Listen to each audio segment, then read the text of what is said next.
이제 계속해서 장기 미집행 도시공격 시설 관련 부분들을 가지고 설명을 드리겠습니다. 일단 얘기 시작은요, 바로 이거죠. 도시공격 시설 부지로 결정 고시가 되게 되면은 아예 건축물의 건축 같은 개발 행위 허가가 금지가 된다라고 해서 이번에 새롭게 상례에 나왔던 조항이죠. 해서 내용 자체는 여러분 교재 120페이지하고요 121페이지에 걸쳐 있는 내용인데 숫자 정도만 기억을 하시면 좋겠어요. 그래서 지자체장은요 도시공격 시설 설치가 필요성이 없어진 경우 또는 10년이 지날 때까지 사업이 시행되지 않는 경우에 지방의회에 보고를 하게 되어 있습니다.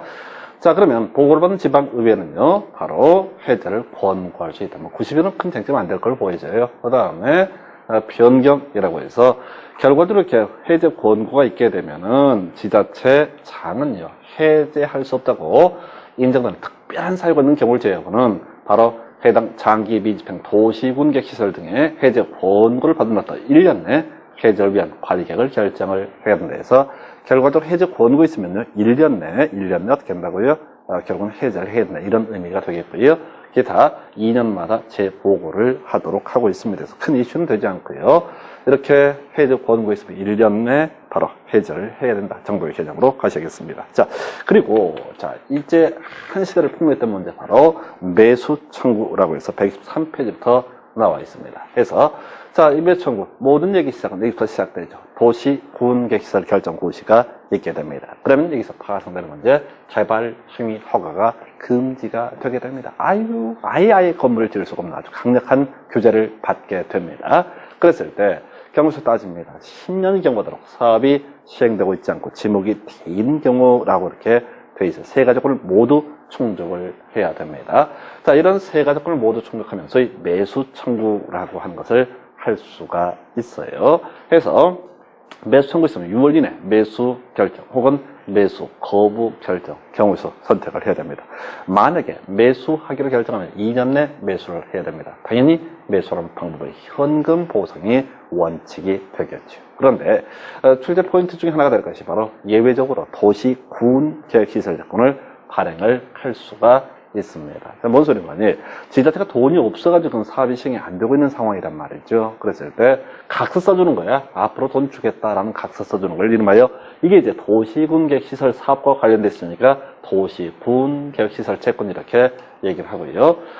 쟁점 발행 요건 두 가지입니다. 토지 소유자가 원하는 경우에 발행할 수 있습니다. 또 부동산 소유자의 토지 비업무용 토지로서 그 가액이 3천만 원을 초과하는 경우 그 초과하는 부분에 대해서도 바로 채권 발행을 할 수가 있다라고 해서 과거에는 원하는 경우에만 발행할 수 있다 이런 식의 질문에서 틀리게 구성을 했었는데요.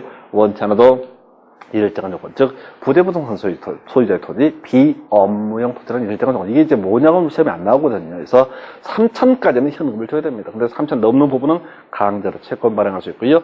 상환 기간 등은 최장 10년을 보면서 조례로 정하게 돼 있습니다. 그래서 좀 이따 교재가 다시 한번 확인해 드리겠고요. 한편 매수 결정 말고요. 매수 거부 결정을 한 경우가 있겠네요. 또는 매수 결정을 통지하고 원래 2년 내 매수를 해야 되는데 매수 대금을 지급하지 않는 경우 있습니다. 원래 도시군객시설 부지에서는 개발 행위 허가가 금지가 돼야 함에도 불구하고 예외적으로 개발 행위 허가를 해줄 수가 있습니다. 바로 3층 이하의 단독주택과 3층 이하의 제1종 근린생활시설에 설치 허가할 수 있다 해서 이것도 3층의 단독과 3층의 제1종 근생 이거 단순하게 암기하시면 되겠습니다. 그래서 이 정도 기본 틀인데 여러분 교재 123페이지로 보시게 되면 이렇게 있어요. 매수 청구 요건이라고 해서 10년 경과 사업 미시행 지목대 이렇게 세 가지 조건을 던져 놓습니다. 그런데 괄호 열고 있는 부분인데요. 사업이 시행되지 않는 경우 괄호 열고 실시객 인가나 그에 상당한 절차가 진행된 경우를 제외한다라고 되어 있습니다. 뭔 소린가니? 10년 경과 사업 미시행 지목대 세 가지 조건을 모두 충족을 했습니다. 그런데 사업 시행에 소속하고 확정적으로 구체적인 건설 계획, 실시객 인가가 이루어지게 됩니다. 그러면 어떻다고요? 그 사업 시행할 거니까 매수 청구를 할 수가 없다 이런 얘기고요. 또 지목대가 갖는 의미가 뭐냐면 원래 지목대라고 하면 건물 지을 수 있다라는 의미를 가지고 있거든요. 그런데 도시군객시설 부지로 묶임에 따라서 건물 못 짓게 됐습니다. 특별한 희생을 당하고 있는 자입니다. 그래서 바로 매수 청구 가능하다 해서 괄호 열고 있는 부분 실시객 인가가 이루어지면 매수 청구할 수가 없다. 이런 것들이 있고요. 역시 6월과 2년도 시험용으로 이제 워낙 많이 출제가 되다 보니까 의미가 있고요. 채권 관련해서 여러분 교재 124페이지 다시 한번 매수 의무자가 지자체인 경우로서는 뭐 당연한 얘기니까 큰 이슈가 안 될 테고요. 자, 바로 3천만 원 얘기. 아직 시험에 아직 이거 3천까지는 안 나왔거든요. 그래서 의미를 좀 파악을 하셔야 돼. 만약에 매수 대금이 1억이다 라고 하면은 토지 소유자가 원치 않으면요, 채권 됐다, 난 현금 달라라고 했을 때 그게 부재 부동산 소유자의 토지, 비업용 토지의 여건에 걸리게 되면은 3천까지는 현금 주고 그 3천을 넘어서는 부분, 초과하는 부분만 강제로 채권 발행을 할 수 있다라고 하는 거. 그리고 개발 행위가 파악돼서 3층 이하의 단독주택, 3층 이하의 제1종 근생시설에서 하여튼 매수 청구 문제는 너무너무 많은 문제가 이루어지고 있는 파트가 되겠습니다. 그래서 이렇게 하나 보셨고요. 기타 20년 경과에서 실효얘기 여러분 교재 몇 페이지? 126페이지에 나와 있습니다. 그래서 자, 도시군 객시설 결정이 고시된 도시군 객시설에 대해서 20년이 지날 때까지 사업이 시행되지 않으면요, 그 20년이 되는 날에 다음 날에 효력을 잃는다 해서 포인트는요, 다음 날이라는 것이 되겠습니다. 그래서 비슷한 맥락에서 용도 구역하실 때 시가와 유보 기간이 끝난 날에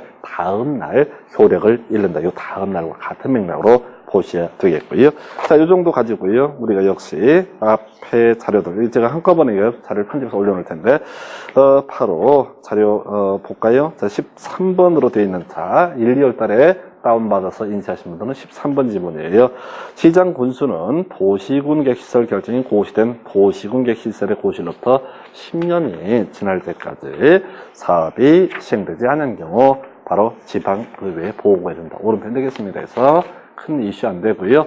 보고를 받은 지방의회는 자, 해제를 권고할 수 있다. 옳고요. 그 다음에 1년이죠. 도시군객시설 결정의 해제를 신청받은 도지사, 특별한 사유가 없으면 1년 내에 해당 도시군객시설 해제를 위한 도시군 관리계획을 결정했던 데서 1년 지난번 시험에서 23회 때만 출제가 됐었고요.